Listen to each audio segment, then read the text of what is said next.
Hoje é com o Sebastião Neto e nós vamos falar um pouquinho sobre os acidentes na zona rural. Em específico, os acidentes que podem ocorrer agora, nesta época, e nos armazéns. Boa tarde, como é que você está, Sebastião? Boa tarde, Fabélia, boa tarde a todos os nossos telespectadores. Muito bem, e um prazer estar aqui pela primeira vez na Casa Nova ao vivo. Sebastião, quando a gente fala desses acidentes, agora nós estamos com colheita, nós estamos preparando distribuição de calcário ou de outros adubos também, não é só o calcário, a gente fala calcário, mas tem aí toda uma rochagem que é feita hoje. E daqui a pouquinho já começa o plantio. Novamente. Na colheita, a gente já teve alguns episódios de desentupir a boca e aí ser sugado, especialmente na colheita de soja. Isso. Mas não admire também, o risco não está fora. Não. E o que a gente fala, a gente está aqui mais focado para o sudoeste goiano, mas ele serve para qualquer parte do país. E depois ainda tem os armazéns, que pega fogo, com muito secador, que aí tem essa facilidade. Por onde nós podemos começar com a prevenção? Um dos primeiros pontos que a gente tem que esclarecer para os nossos produtores rurais é que essas atividades ligadas ao plantio, colheita e armazenagem dos grãos, elas são atividades de risco. E isso traz uma responsabilidade objetiva para o empregador, para o agroempregador. E a prevenção vai ser sempre a melhor solução. É sempre melhor prevenir do que remediar. E isso começa com treinamento. Treinamento, sinalização, palestras e seguir as normas regulamentadoras. Essas normas regulamentadoras hoje são 36 NRs e elas estabelecem como deve ser o procedimento para uso de equipamentos de proteção individual, que são obrigatórios nessas atividades, e também como deve ser a fiscalização e quais equipamentos, além do treinamento. Então a gente tem, por exemplo, na questão da armazenagem de grãos. Existe uma NR que trata sobre isso. E ela diz que deve ter, além dos EPIs, um treinamento específico para aqueles colaboradores. E é muito importante que tenha naquele local, naquele ambiente de trabalho, um responsável e alguém já com conhecimentos sobre primeiros socorros. E aí a gente pode considerar, então, que o primeiro passo para essa prevenção é a sinalização e utilização de equipamentos de proteção individual. O agroempregador pode questionar, mas como que eu vou fazer isso? Ele tem de buscar uma assessoria para conseguir mapear a rotina de trabalho e saber se estão sendo ou não utilizados esses equipamentos de proteção individual, além da sinalização. Porque o risco é muito grande e nessa época a gente vê muitos acidentes ocorrerem. Infelizmente acontecem e depois que acontece fica muito pesado para o produtor rural, Fabíola. Além de toda a repercussão que existe com aquele trabalhador ou com a família daquele trabalhador, existe repercussões também no Ministério Público do Trabalho, na Delegacia de Polícia Civil, porque geralmente, quase sempre, é instaurado um inquérito para investigar como se deu esse acidente. E, além disso, vai haver ainda, possivelmente, o que vem ocorrendo bastante, uma futura ação regressiva do INSS. Além de toda essa repercussão, futuramente, se a família daquela pessoa que sofreu um acidente ou aquela pessoa que sofreu um acidente e recebeu um benefício, o INSS vem ajuizando uma ação contra aquele agroempregador para que ele repasse para o INSS tudo o que foi gasto. O que o INSS gastou. Justamente. Então, quer dizer, antes eu processava o INSS, agora não. O INSS está me processando. Além de tudo isso, porque daí é uma coisa que é uma questão que é pacificado, porque o senso comum nos diria que como já existe uma indenização, um benefício do INSS, não seria devida a indenização. Ou se tem uma indenização do agroempregador, não seria devido o benefício. Mas não se cumulam. Então, além do agroempregador ter de despender um valor para eventualmente fazer um acordo ou uma ação trabalhista para aquele empregado ou para a família daquele empregado, ainda virá uma ação do INSS para esse ressarcimento.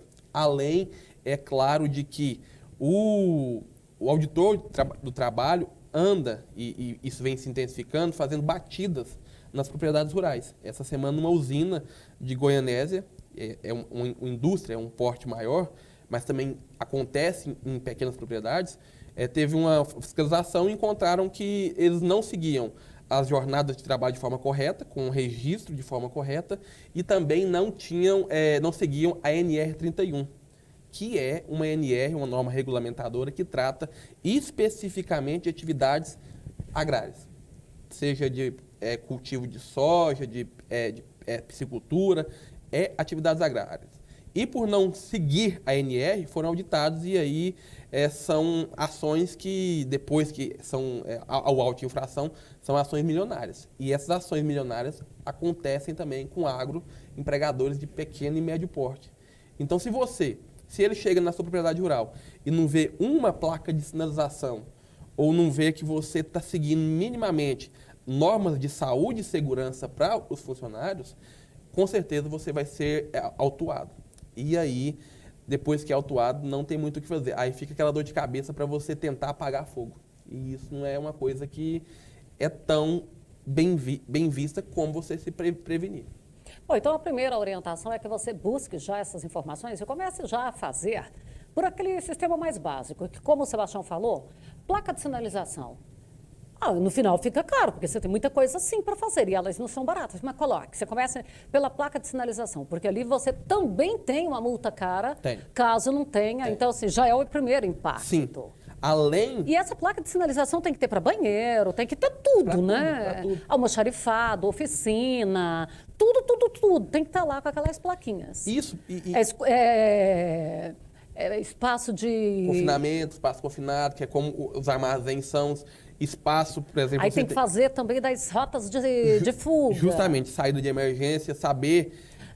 luz de emergência. Também, porque muitas das vezes nesses armazéns existem o gás que sai desses grãos armazenados, ele pode trazer algum tipo de intoxicação e fazer com que o trabalhador perca o sentido por algum momento. E se ele perder o sentido estando ou em altura, ou em profundidade, ele pode vir a sofrer um acidente. Além, é claro, de não esquecer que além dessa sinalização, que consta em NRs, normas regulamentadoras, o uso de equipamentos de proteção individual. Isso é uma obrigação do agroempregador, proporcionar esses equipamentos de proteção individual, e não só proporcionar, Fabiana, porque além de proporcionar, eles devem fiscalizar. E aí, se não fiscalizar, acontece um infortúnio, o culpado é ele. Porque não adianta eu chegar e falar assim, gente, mas eu provo, eu tenho protocolo de entrega, e o funcionário não usou. Eu tenho que entregar e continuar ali. Ou pode sair daí, você não está... Eu posso dar, inclusive, demissão por justa causa. Justamente. Porque mas eu tenho que cobrar o uso. Tem que cobrar.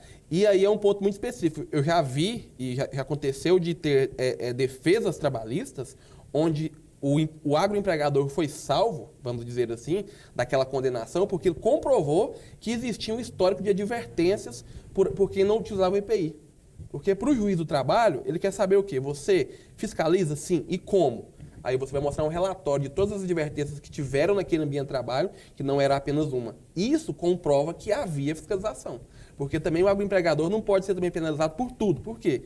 Porque há casos em que a culpa pelo acidente é exclusiva daquele empregado. Uhum. E nesses casos de culpa exclusiva, afasta a responsabilidade do empregador. Essa responsabilidade que é objetiva. Então, se ele conseguir comprovar que aquele trabalhador agiu com negligência ou imprudência, ele afasta essa condenação. Um caso bem recente que teve, que comprovou isso, e assim, a gente traz para o agroempregador, são situações que até parece que são esdrúxulas. Teve um caso em São Paulo, de uma mineradora, onde aconteceu um raio no trabalhador, no empregado. Caiu um raio. O primeiro grau, a Justiça do Primeiro Grau, o juiz de trabalho, entendeu que aquele acidente de trabalho era culpa do agroempregador. Agora, um raio caiu na cabeça do trabalhador. Quem devia indenizar a família era o empregador. Somente no tribunal, a empresa reclamada conseguiu comprovar que ela tinha para-raios e galpões para conter. E, pelo que ficou provado nesse caso, esse trabalhador ele saiu porque tinha esquecido uma garrafa d'água. Isso foi provado. Por quê? Porque todos estavam no lugar protegido. Exceto ele. Exceto ele. Ele agiu com imprudência, sofreu um acidente. No primeiro grau, o empregador foi condenado ali, eu acho que salvo em R$900 mil para a família. Somente recurso conseguiu reverter essa decisão. Então, são casos que chamam bastante atenção para esses detalhes de você fiscalizar, disponibilizar e fiscalizar a utilização de equipamentos de proteção individual. Então, tem que ter uma espécie de auditoria que a gente faz, que é feita naquele local de trabalho, é feita visita no local de trabalho, fica lá, o advogado fica lá um dia acompanhando e sabendo como que é tudo isso feito. Além dessa questão de auditoria, de uso de equipamento de proteção individual, de sinalização, também tem de ser feitas palestras. Muitas das vezes, Fabíola, o agroempregador, se ele comprovar que fez palestras ou integração daquele trabalhador, ele consegue provar que ele tomou todas as medidas, porque esse é o grande ponto. Até onde você foi para poder proteger seus empregados. Então, muitas das vezes, essa integração, quem talvez não saiba o que é integração, é quando o trabalhador começa trabalhando, o primeiro dia dele é para ele se integrar. Quais são suas atividades, quais os riscos dessas atividades. Até mesmo isso comprova que ele agiu da forma que deveria agir com a proteção dos seus trabalhadores.